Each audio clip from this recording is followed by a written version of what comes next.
Assalamualaikum warahmatullahi wabarakatuh. Bagaimana kabarnya semuanya untuk para subscriber channel Zainuddin Lokeswara dan murid-murid SMK 1 Grogol Kediri. Semoga kalian semua selalu diberi kesehatan dan cita-citanya akan terkabul. Yang pengen kuliah di STAN bisa keterima di STAN, yang pengen kuliah di Brawijaya, Universitas Gadjah Mada, UI, semuanya bisa keterima, dan yang pengen wirausaha semuanya bisa menjadi pengusaha yang sukses.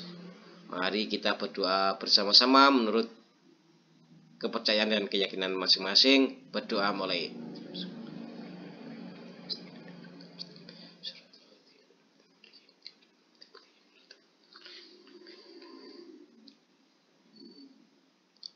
Hari ini kita belajar kompetensi dasar 3.11 untuk pengetahuan, yaitu menganalisis transaksi akuntansi, kewajiban satker, dan akuntansi kewajiban desa atau kelurahan.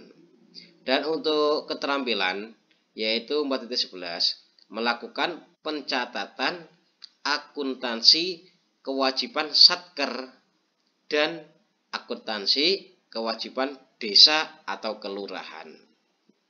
Nah, ini adalah kompetensi dasar.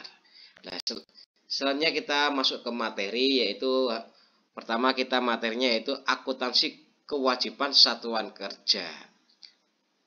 Nah, pengertian kewajiban menurut peraturan pemerintah nomor 71 tahun 2010 lampiran 1 PSAP nomor 09, kewajiban adalah utang yang timbul dari peristiwa masa lalu yang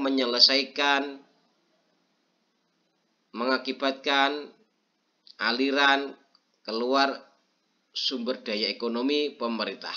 Sekali lagi, kewajiban adalah utang yang timbul dari peristiwa masa lalu yang penyelesaiannya mengakibatkan aliran keluar sumber daya ekonomi pemerintah. Itu tadi adalah pengertian kewajiban. Sekarang karakteristik esensial.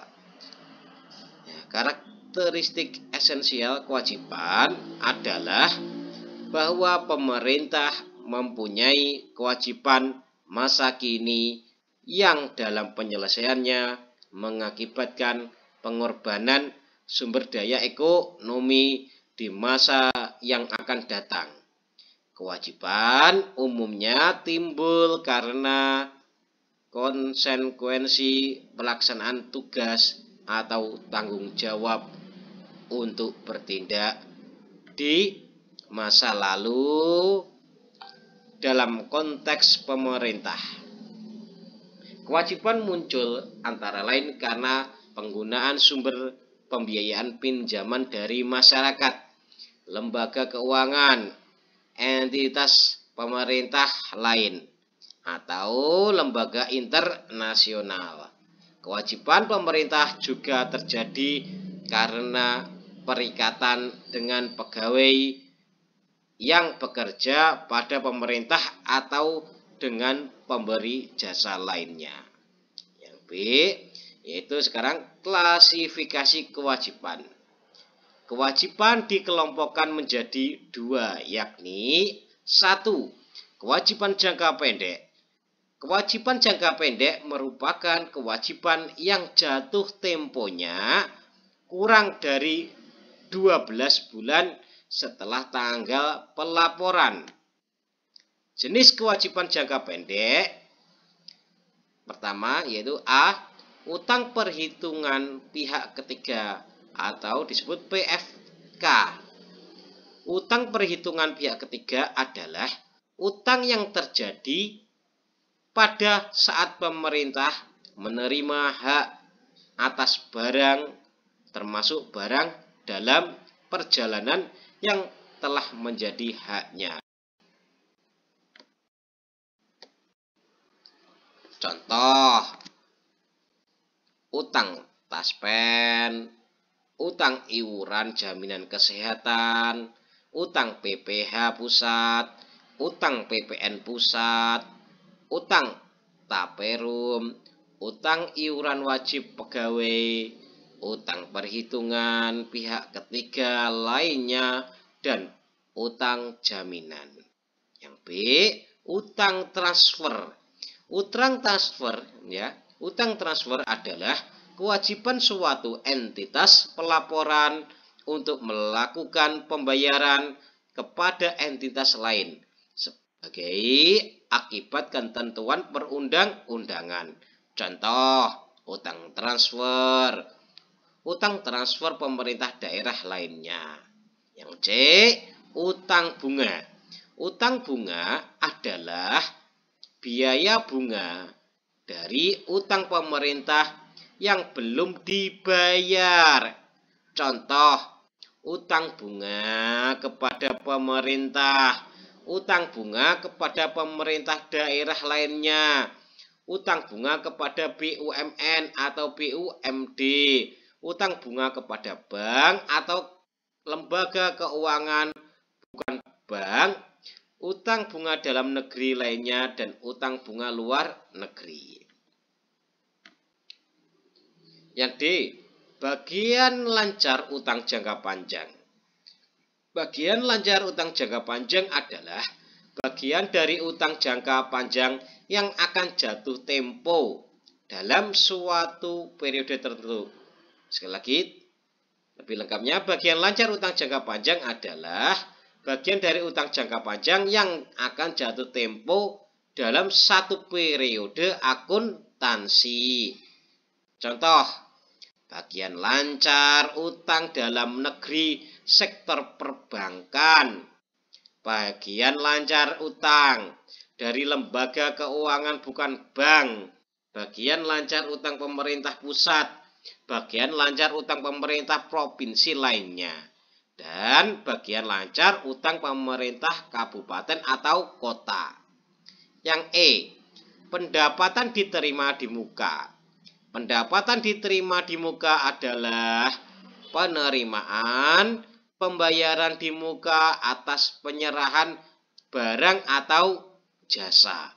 Contoh, setoran kelebihan pembayaran dari pihak 3, uang muka penjualan produk Pemda dari pihak 3, uang muka lelang penjualan aset daerah, dan pendapatan diterima di muka lainnya. Yang F, utang belanja. Utang belanja adalah belanja pemerintah yang belum dibayar. Contoh, utang belanja pegawai, utang belanja barang dan jasa, utang belanja modal, utang belanja subsidi, dan utang belanja lain-lain. Yang G, utang jangka pendek lainnya. Utang jangka pendek lainnya adalah kewajiban lancar yang tidak termasuk dalam kategori yang ada. Contoh, utang kelebihan pembayaran PAD, utang kelebihan pembayaran transfer, utang kelebihan pembayaran lain-lain, pendapatan yang sah, dan utang jangka pendek lainnya. Kewajiban jangka panjang.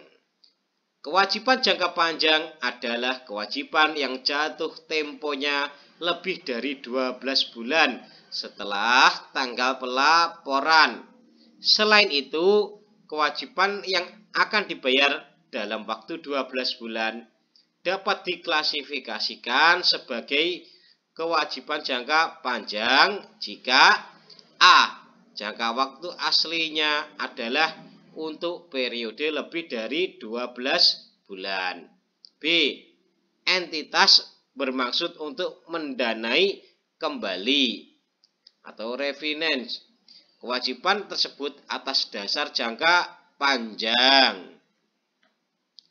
C, maksud tersebut didukung adanya suatu perjanjian pendanaan kembali atau refinancing, atau adanya penjadwalan kembali terhadap pembayaran yang diselesaikan sebelum laporan keuangan disetujui. Jenis kewajiban jangka panjang. A. Utang luar negeri. Utang luar negeri adalah pinjaman jangka panjang yang berasal dari luar negeri, merupakan salah satu strategi yang diambil dalam upaya menanggulangi defisit anggaran. Yang B. Utang dalam negeri sektor perbankan. Utang dalam negeri sektor perbankan adalah utang jangka panjang yang berasal dari perbankan dan diharapkan akan dibayar lebih dari 12 bulan setelah tanggal neraca. Contoh, utang dalam negeri sektor perbankan. Yang C, utang dalam negeri obligasi. Utang dalam negeri obligasi adalah salah satu jenis surat utang negara yang berjangka waktu lebih dari 12 bulan. Contoh, utang dalam negeri obligasi. D. Utang jangka panjang lainnya. Utang jangka panjang lainnya adalah kewajiban jangka panjang yang tidak termasuk dalam kategori yang ada. Contoh, utang dari lembaga keuangan bukan bank, uang pemerintah pusat, utang pemerintah pusat, utang pemerintah daerah lainnya, utang dalam negeri lainnya, utang jangka panjang lainnya. Yang sekarang masuk yang C, pengakuan kewajiban. Pengakuan kewajiban adalah sebagai berikut.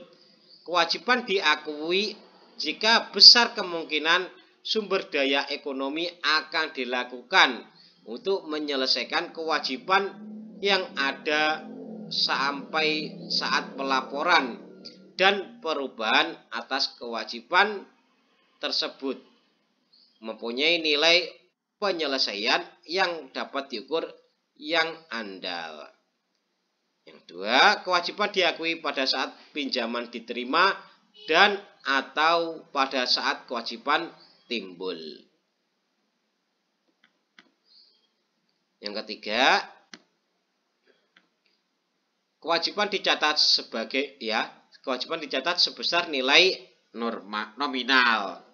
Kewajiban dicatat sebagai nilai nominal. Yang keempat, kewajiban dalam mata uang asing dijabarkan dalam dan dinyatakan dalam mata uang rupiah. Lagi, kewajiban dalam mata uang asing dijabarkan dan dinyatakan dalam mata uang rupiah menggunakan kurs tengah Bank Indonesia pada tanggal neraca. Kewajiban dapat timbul dalam hal berikut ini. 1. Transaksi dengan pertukaran. 2. Dalam transaksi pertukaran, kewajiban diakui ketika pemerintah daerah menerima barang atau jasa sebagai ganti janji untuk memberikan uang atau sumber daya lain di masa depan. Misal, utang atas belanja ATK. ATK itu alat tulis kantor.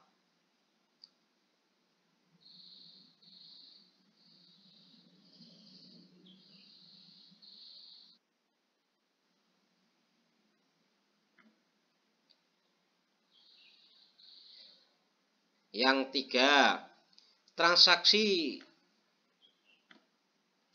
tanpa pertukaran. Dalam transaksi tanpa pertukaran, kewajiban diakui ketika pemerintah daerah kewajiban memberikan utang atau sumber daya lain kepada pihak lain di masa depan secara cuma-cuma, misal hibah atau transfer pendapatan yang telah dianggarkan. Yang keempat, kejadian yang berkaitan dengan pemerintah. Dalam kejadian yang berkaitan dengan pemerintah, kewajiban diakui ketika pemerintah daerah berkewajiban mengeluarkan sejumlah sumber daya ekonomi sebagai akibat adanya interaksi pemerintah dan lingkungannya. Misal ganti rugi atas kerusakan pada kepemilikan pribadi yang disebabkan aktivitas penerimaan daerah.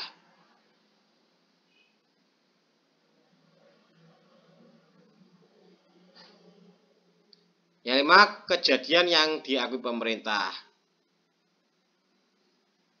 Atau bahasa Inggrisnya government acknowledged event. Dalam kejadian yang diakui pemerintah, kewajiban diakui ketika pemerintah daerah memutuskan untuk merespon suatu kejadian yang tidak ada kaitannya dengan kegiatan pemerintah sehingga menimbulkan konsekuensi keuangan. Misal pemerintah daerah memutuskan untuk menanggulangi kerusakan akibat bencana alam di masa depan.